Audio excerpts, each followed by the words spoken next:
broadcasting live from the studios of TV Free Baltimore. It's Speak Your Mind TV. I'm sitting here with a good friend of mine, somebody who's been through a lot. Him and I have been through a lot together. He's formed a band called Chico McCarthy and the Night Circus, in which I'm a part of as well. He's also a 20-year recovering heroin addict, which just speaks volumes in itself. For him to be where he's at right now is just amazing, and I'm so happy to be a part of his life. We're doing a lot of big things, and you know, we have a bright future. So I'm looking forward to some of the things that we got lined up. But he's actually here in the studio with me right now, and he's going to tell us about his experiences, again, of being a 20-year recovering heroin addict. His name is Chico McCarthy, and he's sitting here with me right now. How you doing, Derek? Good, good. Tell us what it's taken, what kind of toll these drugs and heroin and what you've gone through for so long, what kind of toll is that taking on your family? And also tell us where people can go to seek help and some of the facilities that are available to them. Oh, okay. Well, first of all, I lost my wife to an overdose. I tried to get her clean, but you can't push a string across the room. You can only drag it. And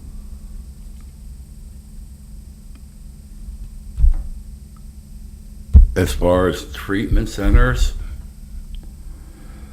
you go into any hospital, okay? Treatment is right now covered under the Affordable Care Act. You know, substance abuse counseling as well as treatment centers. There's not enough treatment centers, unfortunately, but we can always take and make more room. Yeah, I worked in the hospital, and we were taking in drug addicts that were withdrawing so badly from the city jails. You know, it's like, oh, sorry, they've got a stronger medical condition, and then, you know, they'd end up in our hospitals.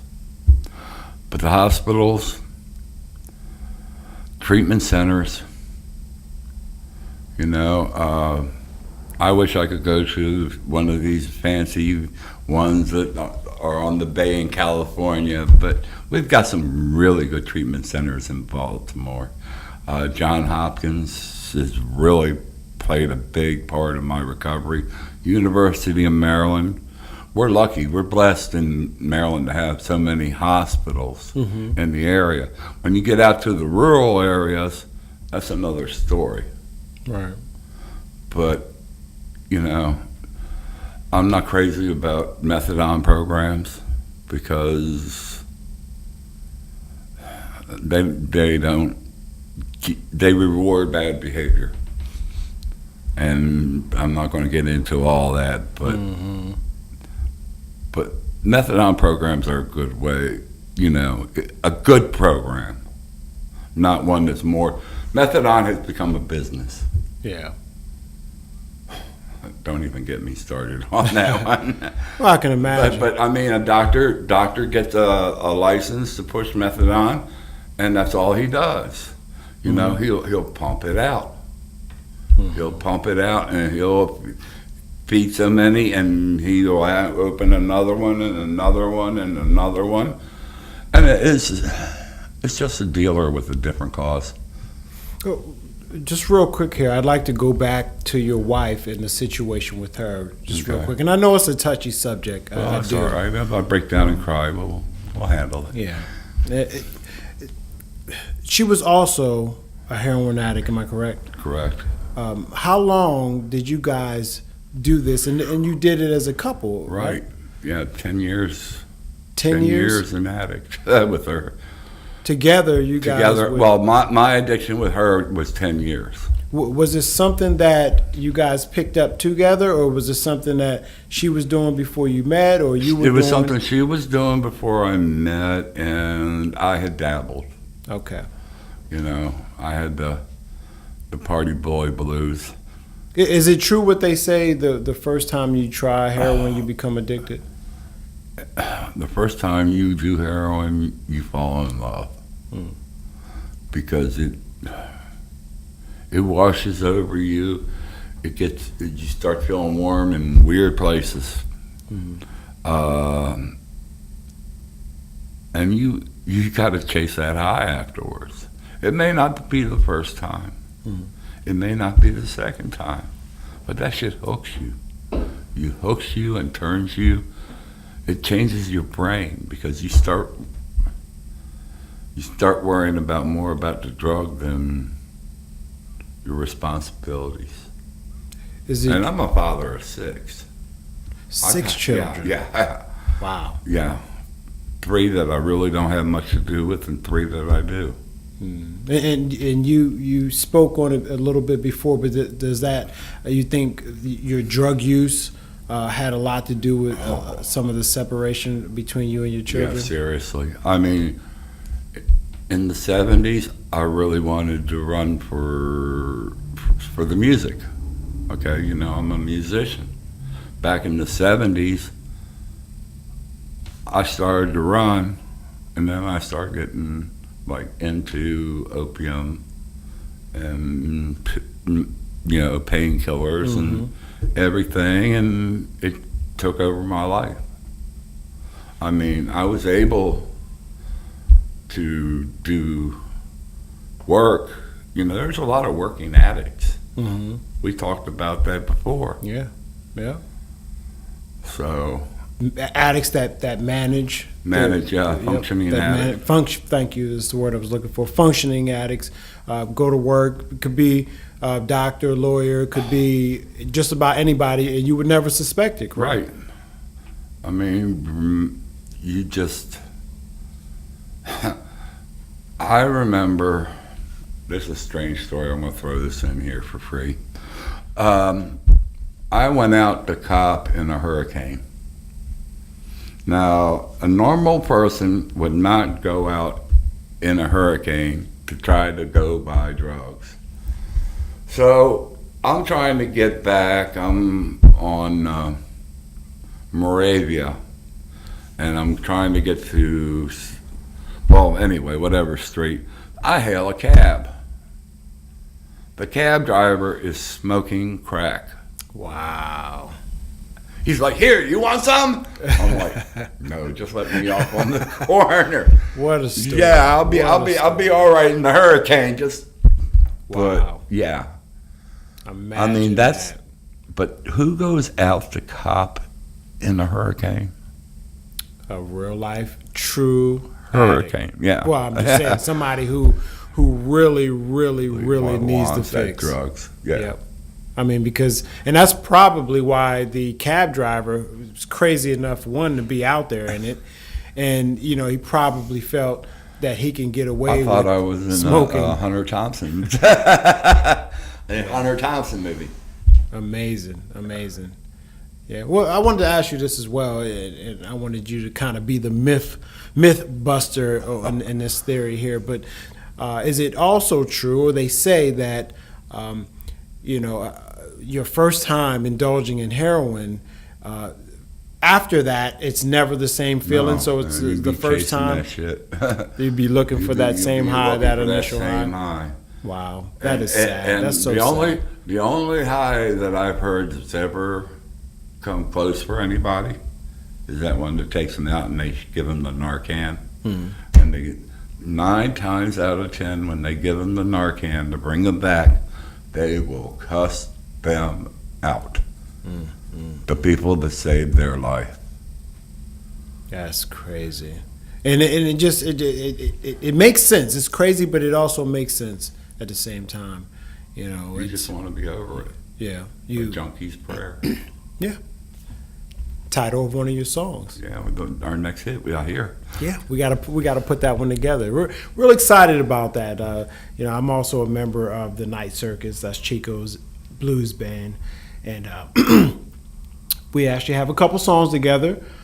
Teardrops and Blood, and Why Do You Come Here When You're Hiding Out, and A Junkie's Prayer is the next project. So we're excited about that. I'm excited. Yeah, it's gonna be fun. It's gonna be fun. Rock and roll. But your story is, excuse me, your story is such a remarkable one, and I'm sure we can go on all night long talking about this. I just feel as though. But I don't want you to feel sorry for me, because that's the world's smallest violin playing the blues for me. Yeah. I'm better. I'm better than I was. What did they say? My best day high never will equal the best days over. You know? Will never. And I mean, I've done a lot of drugs, and thank God I'm still alive. I did not know when I started that it was going to get out of hand. I mean, seriously, I used to say, somebody gave me a little monkey and I put it on my shoulder and it was cute and I used to feed it, and eventually it got so big that it started beating me upside the head. Mm-hmm. You know, it was feed me now, Seymour. Heroin is so much more lethal right now in our country. They are cutting it with fentanyl and another drug that I don't know the name of that is 100 times stronger. Police officers accidentally get this on their skin and they have overdosed. Wow. Just by touching their skin? Touching it, getting it on their skin. And the police officer... And this happened in Maryland. Hmm. Now, I was an addict in Baltimore. And the insane thing about addicts is if somebody drops out, well, I'm going to run out and get what he had because he was a wuss and I'm stronger. Ah. Everybody wants to say hi. Sure. There. I've sat, unfortunately, in rooms where I've sat with 3 generations all injecting heroin. What happens to the children that were playing at their feet if everybody overdoses? Well, you almost discontinue the whole bloodline. Exactly. Or at least a good portion of it. I mean, who's left to continue having children at that point? Yeah, well, and what's the quality of life? What's the quality of life of somebody who's addicted to heroin that's got to go out and make that money? You got the woman out there tricking. Mm-hmm. You got the men out there stealing. You got men out there tricking. It's gotten to the point where we've got to get a real government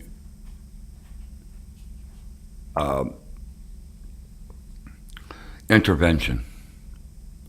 Now, I'm 20 years clean, and that was a lot of hard work. But I had a doctor who believed in me that said, I believe in you regardless of whether you're high or not, just show up. And that man seriously pulled me through a couple doctors. What was the turning point for you, though? When did it finally dawn on you that it was time for you to better your life and make a change? The love of my children. Being kind of person I am, I'm a musician. I move on and I can be a little bit of a butterfly and go from flower to flower, so I have a lot of children. The last group of children, I didn't want to mess up. Right. So I made arrangements for their care. Unfortunately, it didn't work out. We won't go into that right now. But I went into treatment for them. Since then, their mother has died. I lost my soulmate, and everybody was like, "Oh well, better watch Chico because he's gonna follow through. You know, he'll be the next one." Right. And I was like, "No, I can't do that." Mm-hmm. I went in the hospital. I didn't touch the streets for 6 months. And that must have been the toughest time there, those early months. I'm sure. Yeah. I mean, I found out I dreamt in color because I had a drug dream and I saw the blood in the needle. And believe me, I was in rehab at the time, and I walked the floor for 4 hours.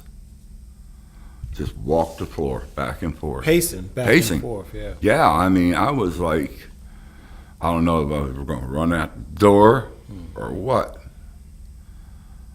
But the changing point was the love of my children. Some of my children still are pretty pissed off at me. And I will never get those relationships back. But I have my grandkids around me right now, some of them. And I've been able to save some of these relationships. Heroin is not an easy thing to put down. And we have mothers who are taking pain pills and going out and getting strung out. Doctor says no more, and they're like, "Oh, well, I'm going to buy them on the street." And then eventually heroin is cheaper. Mm-hmm. And heroin is like playing Russian roulette. You don't know what that batch is mixed with. Right. The highest paid man in a drug organization is the man that cuts it up. Mm-hmm. And if you don't cut it up right, you're going to kill some people. You got to let that shit sit. Well, I shouldn't even talk about that. But you're supposed to let it sit for 24 hours so it absorbs. Mm-hmm. If the guy's in a hurry and they put it out and somebody gets a little more of this and a little more of that, people start dying. Now we've got these super drugs, and that's what I'm going to call them. Fentanyl and the other stuff are super drugs. Mm-hmm. They're easy. You can add that to your stuff, and you can cut that shit to hell. Wow. Okay? But that stuff will absorb in your skin. If we don't stop the heroin epidemic, and this is going to have to start in the schools. And we're going to have to start at this young. So you're saying proper teaching of what heroin can actually do to an individual, you're saying needs to be taught in the school system to young people. Now, how far and how young would you go to try to relay this kind of information to kids in the school system? Unfortunately, with the situation being like it is, these children are probably being affected in the household as young as school age. Mm-hmm. I'm talking about the early years. For example, Junior, elementary grade, school, middle school, 5th, 6th, 7th grade starts beating this into them. Middle school, because, and not only that, we need to talk about it with our children, because a lot of children have lost family members. A lot of children are living through it in their daily lives because mom is addicted.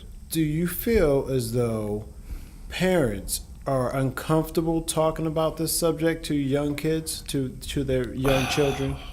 Or do you think that I think it's a social economic thing, okay?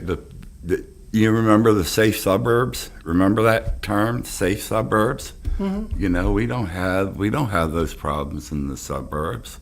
Well, heroin's come to town and it's taking names and it's dropping bodies. I used to sit on the subway and watch school age, I'm talking junior high and high school students, run up to Cherry Hill to go get dope. Where are those children now? How many of them are alive? Right.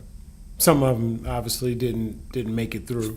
Exactly. And a lot of them could easily be in jail at this point in time. Right. And heroin is such an insidious drug.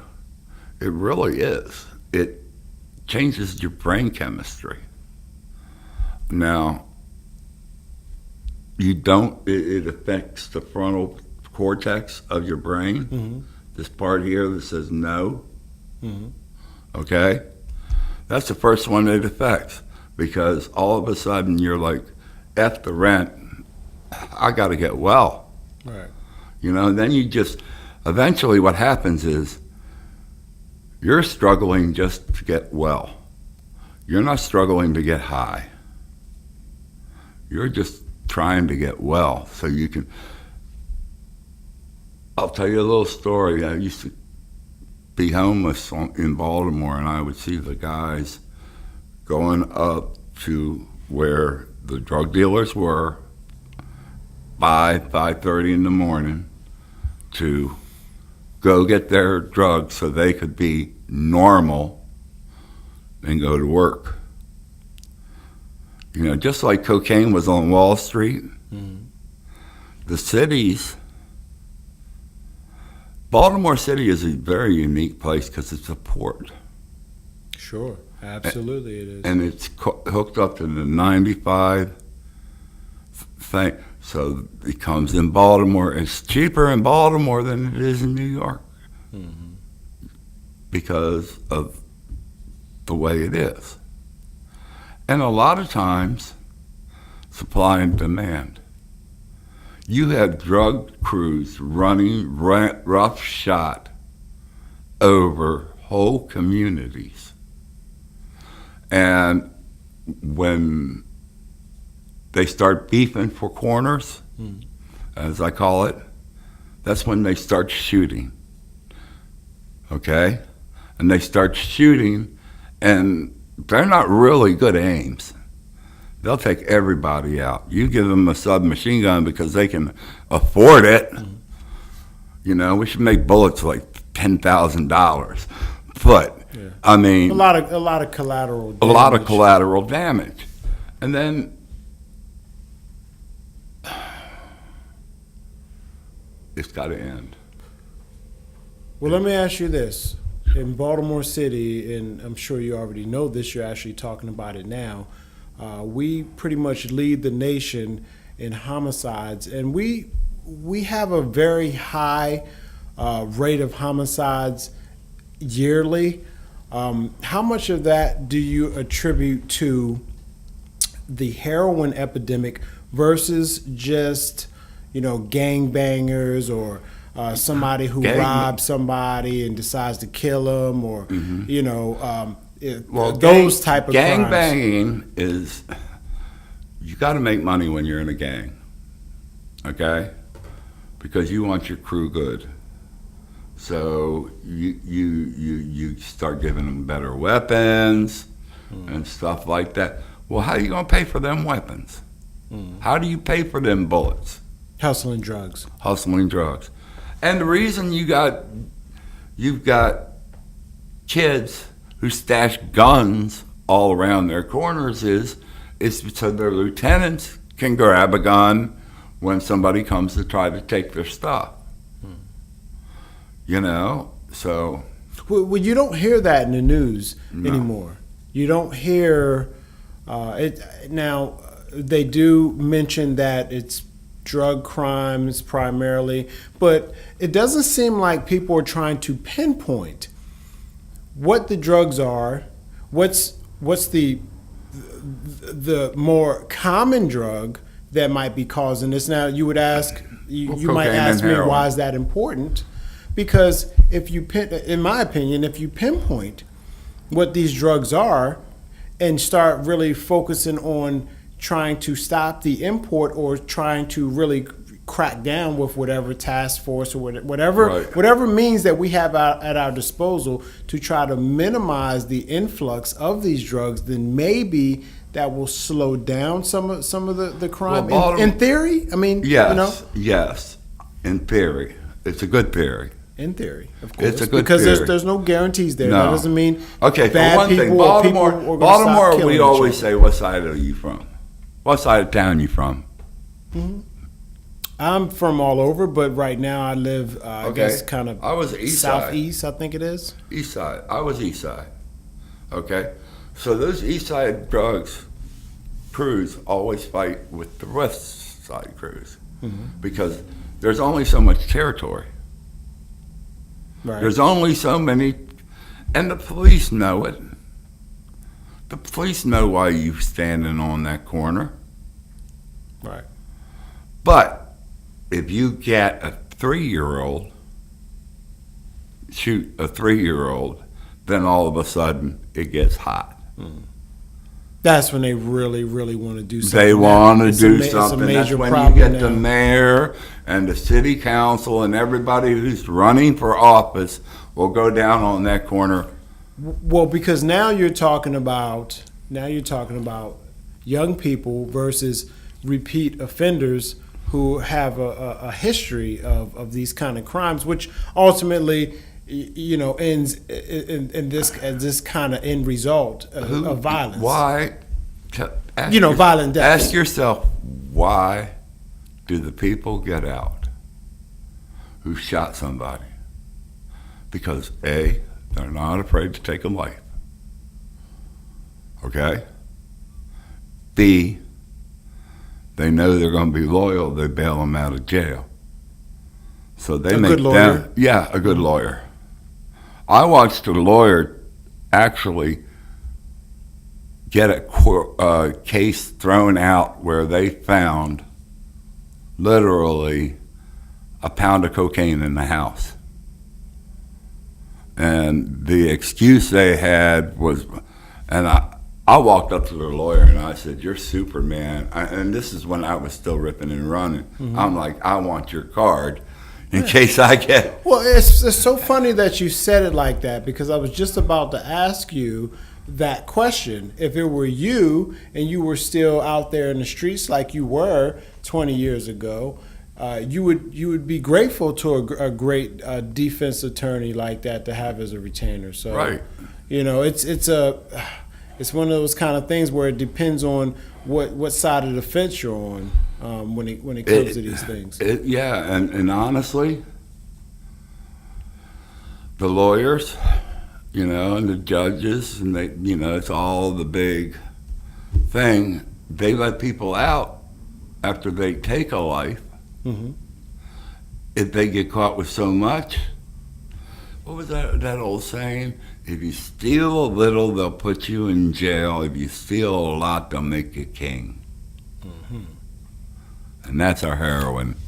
Well, I guess it comes to a point where you can barter with the system. At that point, they want to know where you're getting all your stuff, who the main guys. So then they start working plea bargains with you. Oh yeah, right? they'll always have somebody to throw away. Well, that's what I'm saying. There's always somebody. There's always at somebody the top. in your crew that Joey that came up short 6 times. Here, take Joey. He's the one. Yeah, that's sacrificial lamb. Yeah, but meanwhile, when Joey's in jail, his commissary is always paid. And that's a major issue, And I was actually hearing about this with a colleague of mine just the other day. A gentleman was telling us about how that is exactly what's happening in Baltimore City jails right now. Where you can be supplied with a lot of just about anything that you want, you request into the jail system. So there's really no escape. How many guards have been pulled off the job when Baltimore City Jail was running? It was ridiculous. Yeah, when it came down, all the guilty, all the COs that were fired and released for being involved in crimes internally inside the jails and all, female COs that were pregnant by inmates. Yeah, I mean that's ridiculous. Yeah, that is ridiculous, and it shouldn't have happened. But when the system's old and broken,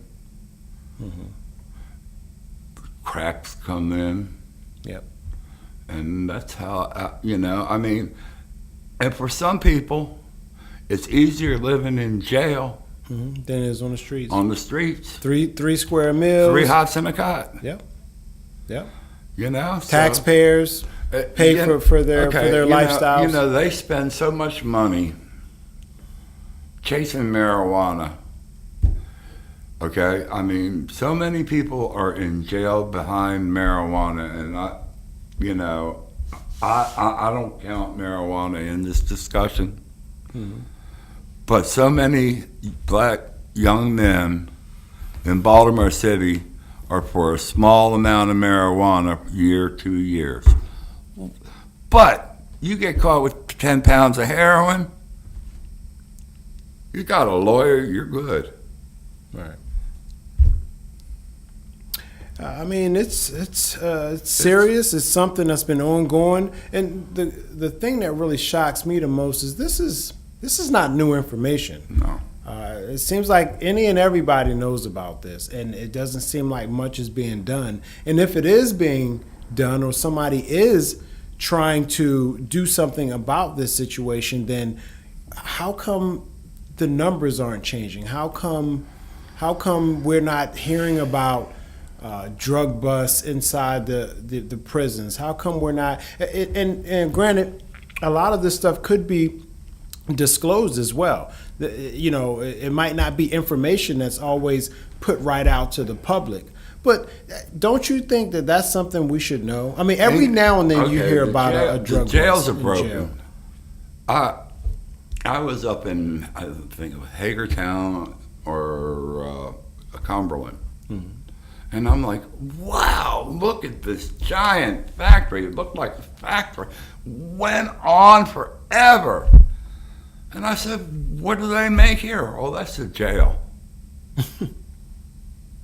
And here's a little thing. Private incarcerations. Do you know about this? No, it's the first I'm hearing of it. Okay, private incarceration companies, they will take the less offensive people that are locked up, hold them in a holding facility, and when they need to come and get them, they will, the jails will come and get them. So basically, prisons are becoming a business. Yep. Yep. And it's and have been and it has been. It's not. It's definitely. I'll call VOA out right now because they did me wrong, but you should not. First of all, a person who's an addict is sick. I want to jump in right there. The reason why is because it leads me back to a question I wanted to ask you earlier, and you just reminded me. Addicts. Okay, there's a difference. You have the drug dealer, and then you have the addict that's being sold the drugs to, or that is buying the drugs, however you want to look at it. So do you feel as though, and you answered the question, by the way, but I'm gonna pose it as a question anyway. Do you feel as though the addict should be getting incarcerated when they are caught with the heroin as well? I think there should be a treatment. In England and some countries, they actually will give you the heroin. If you find yourself addicted, they will come in and there'll be a nurse. Okay? Mm-hmm. If you want to collapse the drug cartels, hate to say it, but make this shit legal. Because they've got all this product. They spent all this money and time getting it to you guys, and then all of a sudden the shit's legal. Now what you gonna do? So you're. I'm not saying make it legal. Well, no, I'm gonna tell you that's not it's not a far-fetched thesis on looking at it, or a way of looking at it, because I've heard that proposal before. Some people believe that you you take the power away from the drug dealers if you make these drugs legal, because then the value of what they're doing it drops, because now anybody can get a hold of this. Now what a lot of people say, you're going to see this really happen in Maryland right now with the beginning of the medical marijuana thing. Right, it's just the start of it all. It's just the start of it all. So is what you're saying, in time, that's the idea. But it's going to have to be. It's going to have to be regulated. It's going to break those cartels. It'll break the cartels in time, because it's we're talking about a small. Believe it or not, it's a lot of people when you look at the numbers, but it's still a small percentage of people that are actually having to deal with this situation. So, with that being said, it's a good thing, because over time you will see it decline. Not only that, but you will have less overdoses. You will have a clinician there that will oversee it. But exactly, a regulatory system. If the government makes it legal, then the government is going to have a plan on how to regulate it. Exactly. It's not going to just be, all right, it's legal, everybody just do what you want. It's going to be, okay, we're making this legal. But you got to jump through some hoops. This is how we're controlling. You're going to have to jump through hoops, and like a methadone program, okay? The methadone programs I've seen are jokes. They don't, as long as you don't have Xanax in your system, you can pee dirty. Yeah.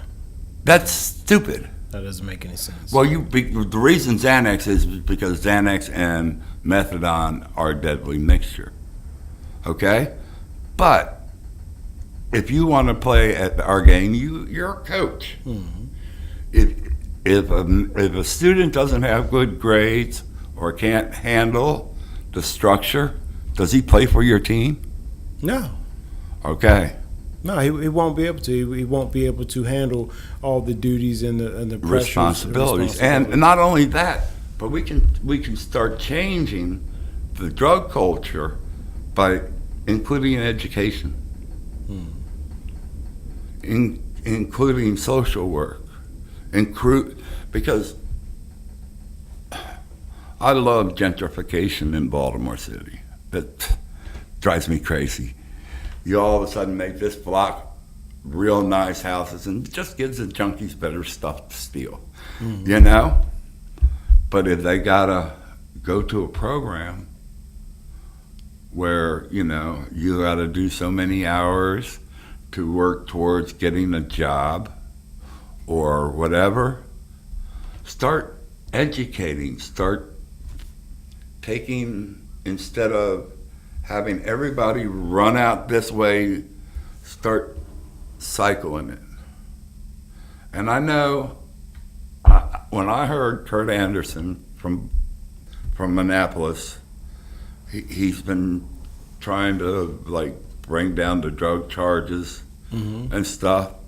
And I actually heard somebody say something revolutionary where they were going to try to take it out. So till we get a system, it's a combined effort from everybody. You need to take all the top officials.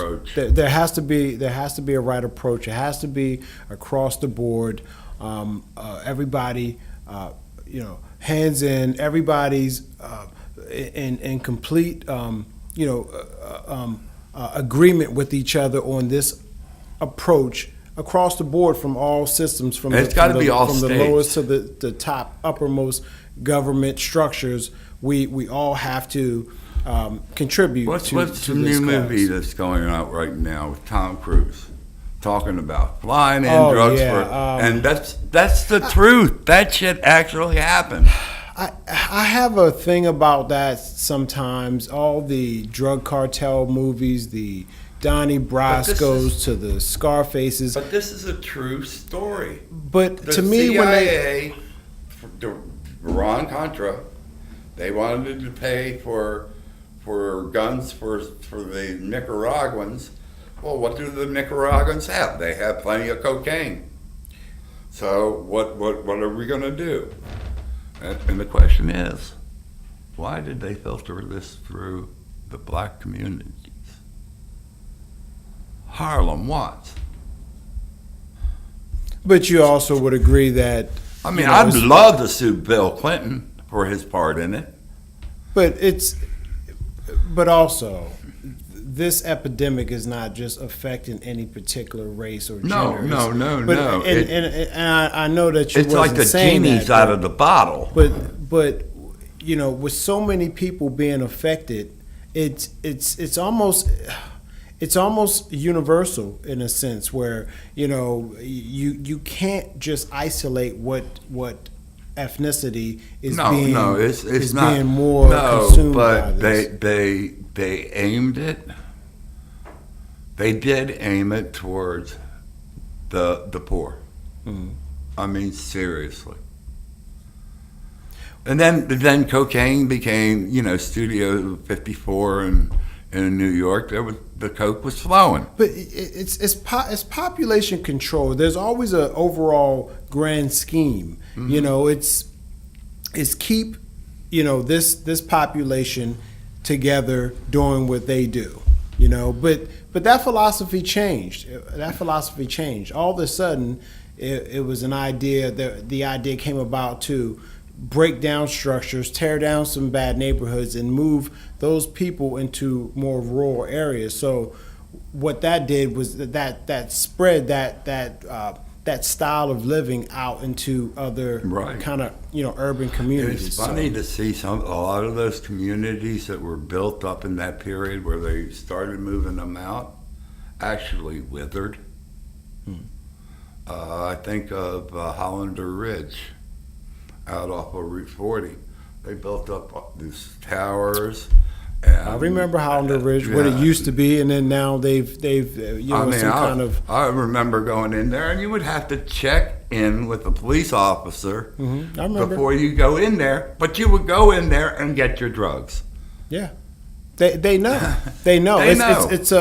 It's a governing system. We know what goes on here. They still have a procedure that they have to abide by because they can't just kick in doors without search warrants. A probable cause. So it's even though they see. Believe me, it's quarantined. It's almost like a society there that they allow it to happen, and everybody knows and they that moved it's it out going on. Out to the further suburbs, the end of the line, O'Donnell Heights. I can name several communities. There's several out there. Several communities where, they were like, okay, we're going to take all the poor people and we're going to move them out. Right? And we're going to start rebuilding these old houses. So you can have your Federal Hill. Mm-hmm.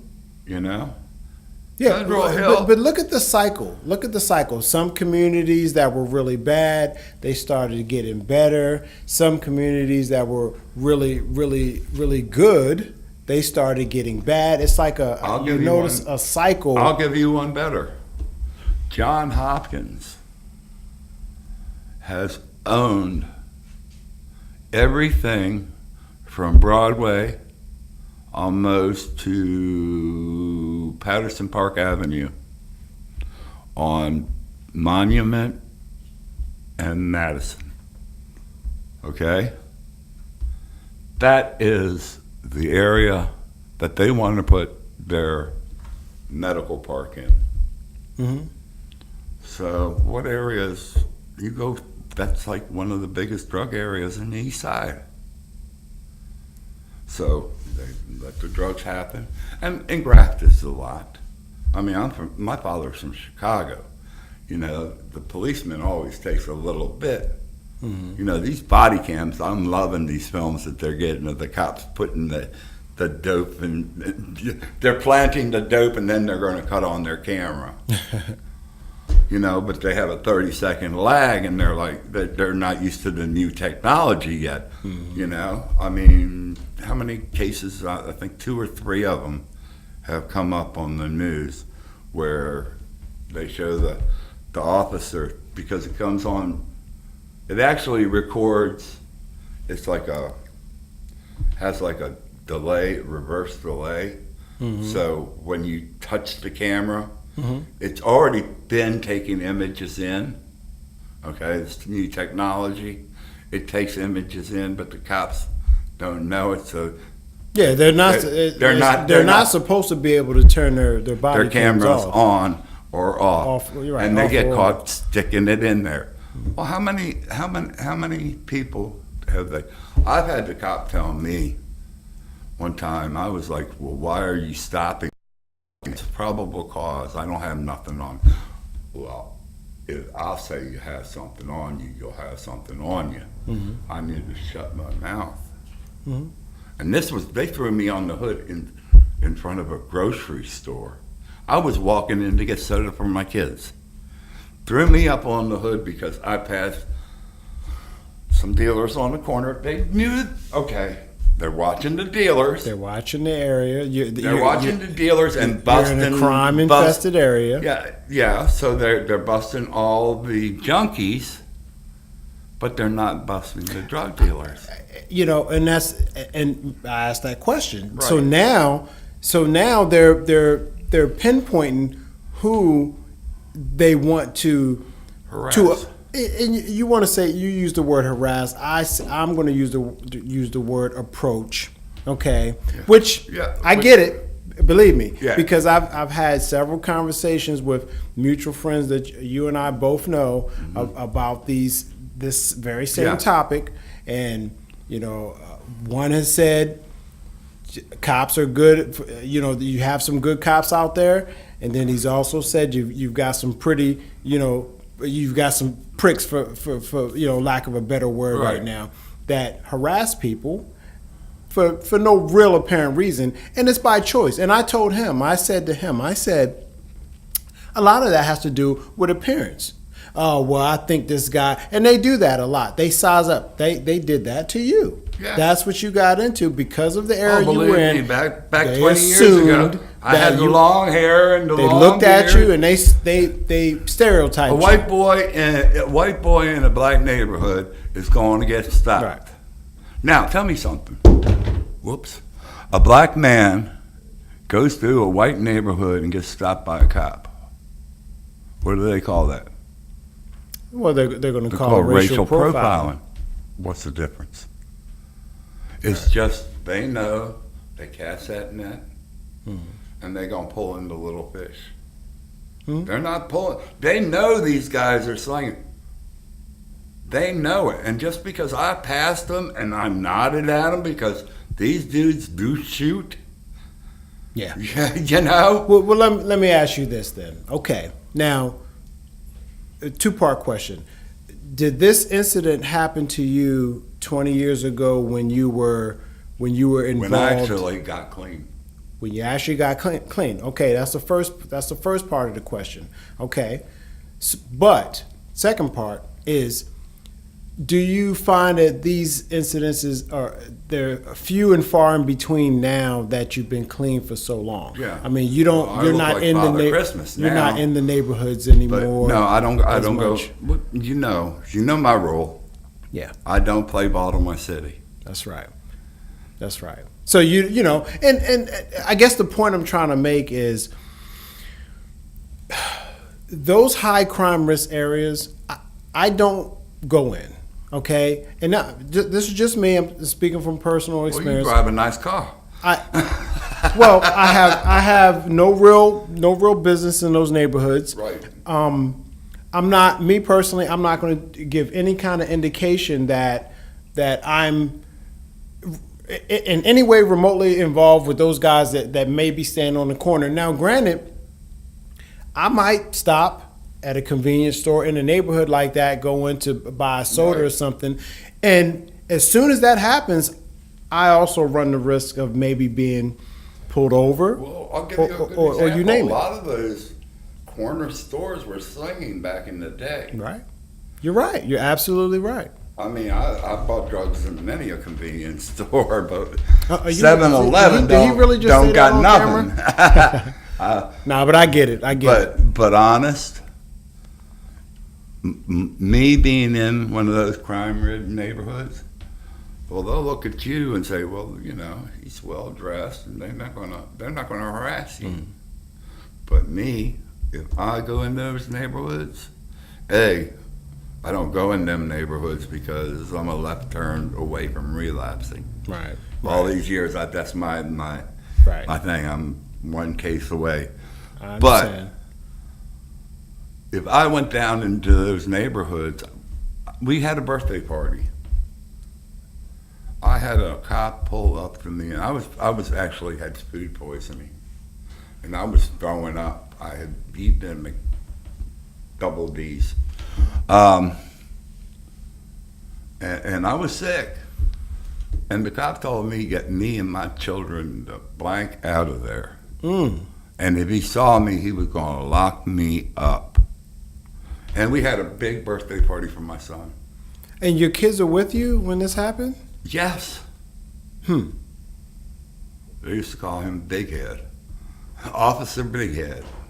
So what is your take? So, telling us all here and all the viewers out there about these incidences that are happening to you, and the drug relation that's connected to it in the neighborhood happening. What does it seem like is happening more to you? Does it seem like the cops are more focused on who they're perceiving as being the users than they are the drug dealers, or are they trying to size up where the drug dealing is happening? They only at? mess with the drug dealers when bodies start to drop. Serious. When the bodies start to drop, I mean, Baltimore has gone blum crazy. I'm serious. I mean, when you have a murder rate of 1-2 people a day, Yeah.